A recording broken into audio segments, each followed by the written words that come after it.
Welcome to another episode of the podcast. In this episode, I'm going to be talking about something that I hold near and dear to my heart. And for those of you that have been in my world for some time now, you have heard me talk about this to some extent.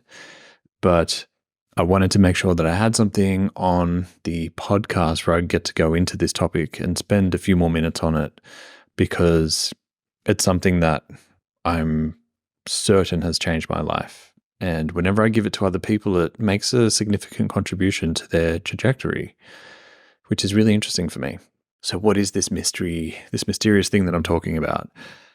Well, it's a quote, actually, and it's a analogy which is fascinating. And it's been attributed to Albert Einstein, but from what I understand, there's no actual hard evidence that he ever said this or even wrote this particular quote. And the quote is, "If you judge a fish by its ability to climb a tree, it will spend its life feeling stupid." Now, the first time I heard this quote, I was at a workshop with a mentor at the time back in, it must have been at least 11 or 12 years ago now. And it stuck with me. He dropped this line, he dropped this quote while I was sitting there, and I was feeling quite vulnerable and lost and confused at the time in my life. And he dropped this quote right somewhere in his talk. And the moment I heard it, I basically stopped listening to everything else because it just made me go inwards, which was interesting. There's only a few moments in my life where that's happened, and it's had me go into deep reflection. So it kind of triggered me into this beautiful inward reflection of resonance, if you like, because I started resonating with that quote in really big ways. And the reason being, at the time, I was living like a fish climbing the tree. I wasn't doing what inspired me. I thought I was, to some extent. There were other aspects, there were big aspects of my life where I wasn't, and I was just kind of following along with what the expectations were of me. I thought I knew what I wanted to do, but it kind of stuck with me and it sat with me, and I started to realize that maybe I'm not actually on my path. And now here's why. Here's why I say that. When I talk about this particular quote of, "If you judge a fish by its ability to climb a tree, it will spend its life feeling stupid," for me, up until that point, I felt very inadequate, and I had a lot of insecurities about myself in all areas of life. I didn't think I was cut out for being successful, if I can use that word, and I didn't think that I was actually going to achieve much. And I realized in that moment it was because I had spent so much of my time being a fish climbing a tree. Now, when I like to talk about this analogy, I like to expand on it, because that sentence in and of itself is quite profound, but for me, I like to sort of build around that experience and go into some of the detail of it. And here's what I mean. If you think about that fish that's climbing the tree, it keeps trying to climb the tree. It keeps making efforts of making its way up the trunk. But every time it tries to make an attempt, it might get to a certain height and then slip back down. It might get splinters. It'll struggle. It'll require a lot of effort and energy just to make a small amount of progress. Meanwhile, this fish is trying to be a bird or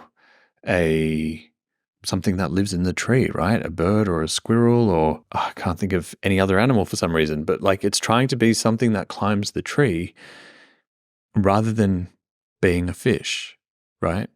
And if you think about how much it fails and how much it struggles, it starts to have this inner dialogue of, "I'm a failure. I suck at this. What's wrong with me? Why can't I win? Why can't I do what everybody else is doing?" And it starts to beat itself up and starts to feel a sense of inferiority or judgment on itself. Now, this is huge, because this fish is trying to be something it's not. It's trying to conform to the expectations of others around them, and even feeling like it needs to do this to be like everybody else, because it's experiencing some level of self-comparison to the birds, for example. Now, if I take that fish, if a Giorgio comes along, sees that fish and goes, that doesn't seem fair, grabs that fish by the tail, walks over to the ocean and drops it into the ocean, And suddenly that fish, firstly, it can start breathing more effectively, so it's no longer suffocating. But also, it gets to swim.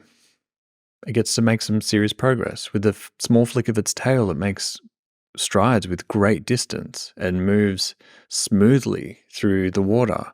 And it carries itself really quickly and it starts to have fun. And what's also interesting to me is if you think about that inner dialogue of the fish, in the ocean, the inner dialogue changes. Suddenly it starts saying, wow, this feels really easy. This is so much fun. It almost seems like it's too simple. And the one I love the best is somewhere in its mind, it's saying to itself, I feel like I was made for this. Now that's what's really interesting to me, because if you stop and look at both situations, I haven't actually changed the fish. I've just put it in an environment and encouraged it to go and be itself, to be authentic. And in the expression of its authenticity and exploring being itself, or being yourself in this case, it comes alive. It's like the lights switch on and the energy just shows up spontaneously within it. Like all the draining feeling and the defeat and the overwhelm that it was feeling when it was trying to climb a tree suddenly dissipates, and it has all the energy in the world to make great strides and great progress in the ocean. And so with these lights coming on, or this light coming on from the inside, to me, that's also a reflection of genius, right? And what's interesting, if you look up the definition of genius, I'll read it here from the dictionary itself. The first definition is exceptional intellectual or creative power or other natural ability. That third one is really important. Natural ability. A fish has a natural ability to swim. It has a natural inability to climb a tree. It's almost like that's its disadvantage. It can't climb a tree, but it can swim really well. A bird, however, can fly really well, can land in a tree and live in a tree, but doesn't do so well at swimming, right? So you want to, in the saying that I've found myself saying many times over the years is be the fish. Be the fish, be authentic, be yourself. In fact, we took it so far that we made merch, t-shirts that say be the fish across them, and hoodies, because it's such an important reminder. And here's why. When you're being the fish, you are more likely to experience a profound amount of progress, and you're going to experience a significant decrease in the symptoms in your life. And when I say that, I mean symptoms of difficulty, symptoms of the inner dialogue where you're beating yourself up, symptoms of business or career opportunities not working, or relationships feeling really clunky and messy. And, if you're exploring an intimate relationship, or you're married, or you have a family with children, there might be like a lot of conflict or confusion that's going on there.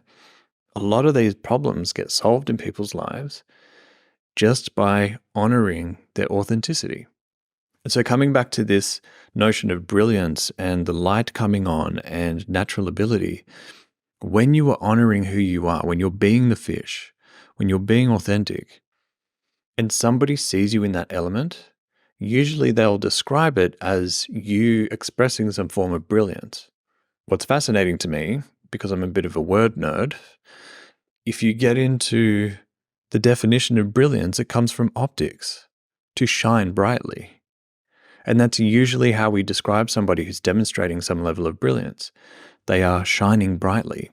It's almost like there's a light within them that turns up in magnitude and radiates from within and has an effect on all the people around them. Now, there's no magic to that other than aligning yourself and honoring your authenticity. The fish climbing the tree has a very dim light inside because it's trying to be someone that it's not. Whereas that fish swimming, suddenly that light starts to beam and expand and radiate in really profound and large ways. And so for me, something I spend a lot of time on with people, it's the first chapter in my book. I say, know thyself, because of how important that is. Because if you know yourself, you know that you're a fish, then you can do something about that. You can go and swim. And then going and honoring that. So knowing yourself and then going and honoring that authenticity or who you truly are, that's a recipe for a profound life, an inspiring life, and one where you get to experience some really cool things unfold. And I'm talking about things that you couldn't even imagine. And I know this sounds really big and like a overpromise, but I mean it when I say things you couldn't imagine, because there are things that you attempt to plan for yourself and create for yourself. The thing that I think is really important, though, is we don't allow for the spontaneity and the synchronicity of life to come into it, right? And so when you are being authentic and you are aligning yourself with yourself, life has a miraculous way and a really profound way of bringing some really cool opportunities into our lives that we couldn't have otherwise dreamed of. And that's kind of the point, because you can't plan and possibly think of everything that's going to happen.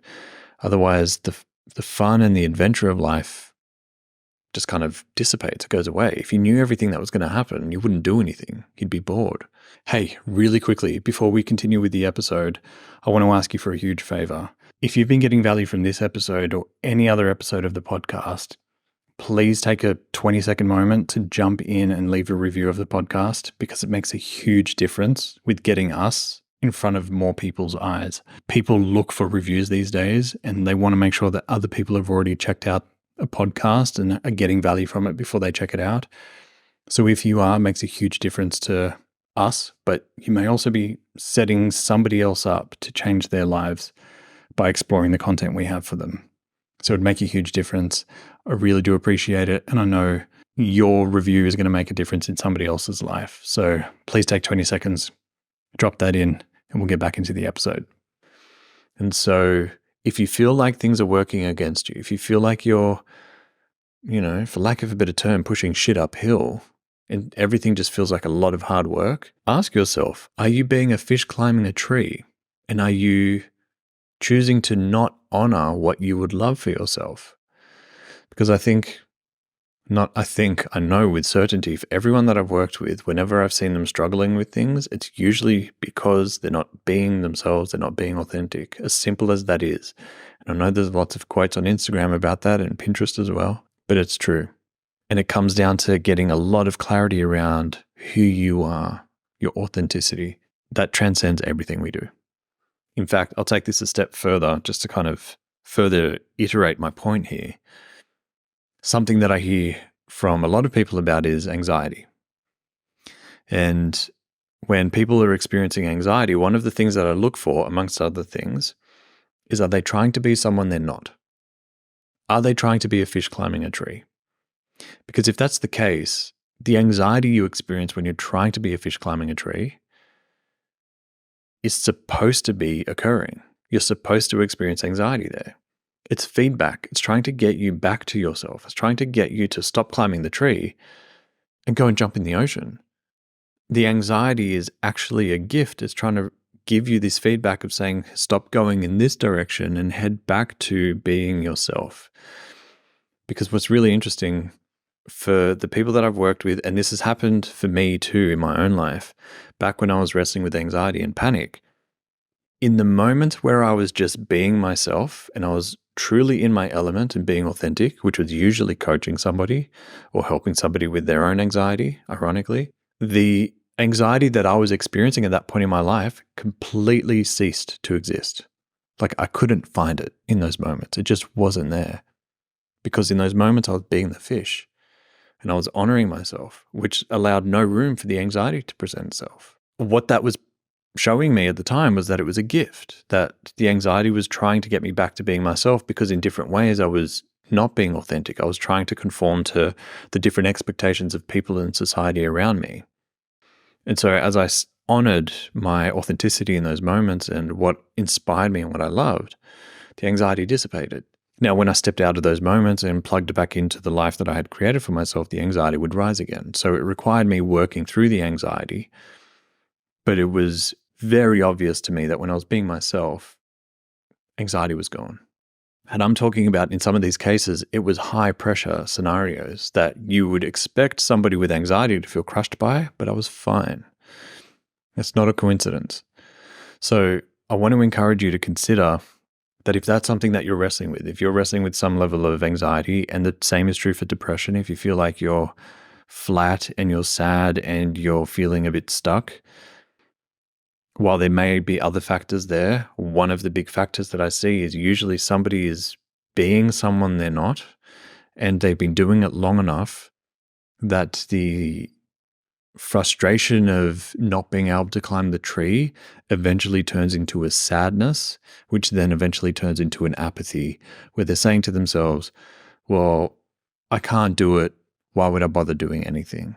And so they're riddled with so much doubt that they'd rather just not take action on anything.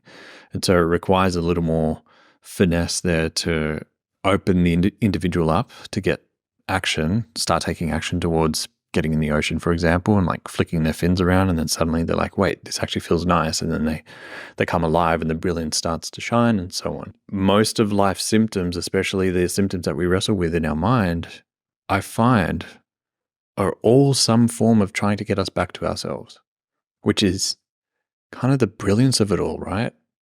These symptoms aren't necessarily the worst thing in the world. And I know that there are some specifics that are unique to some individuals, and I can't speak to every specific scenario, but what I see as a generalization is a lot of these different experiences and symptoms that we wrestle with are some form of our innate intelligence of our mind and our body trying to give us feedback of like, get back to yourself, get back to being the fish. And when you do, and you honor that with great consistency, some really cool shit starts to happen in life. And there's nothing more that I want for you than cool shit to happen, if I can say that. So that's my rant on being the fish. I think it's underrated as a concept. I love when I get to unpack this particular quote for people because it means so much to me. It's meant so much to me in my life. And now that you understand the concept of being the fish, whenever you see anything that I've got where I say be the fish, you'll know exactly what I'm referring to, because it's a nice little reminder. 3 little words, but they make a huge difference. So there it is for you. Be the fish. One of the quotes that has had a profound impact on my life. I hope you got some value from this episode. And again, please make sure that you leave a review if you're getting value from the podcast. It makes a huge difference with getting it out to other people. I look forward to seeing you in the next episode. See ya.